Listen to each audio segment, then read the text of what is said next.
ist ihr nah.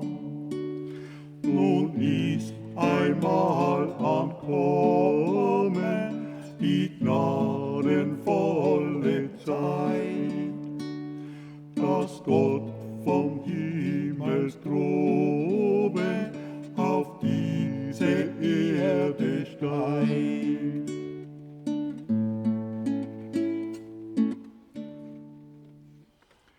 Und Josef, wie befohlen, zieht in die Davidstadt mit seinem Weib Maria, er dort umherbergt bat.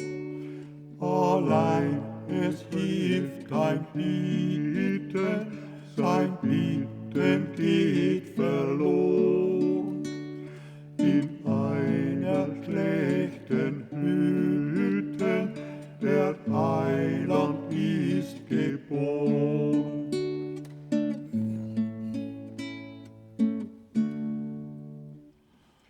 Und wenn die Engel singen, so mitten in der Nacht, und ihre Botschaft bringen, den Hirten auf der Wacht, dann wird die ganze Erde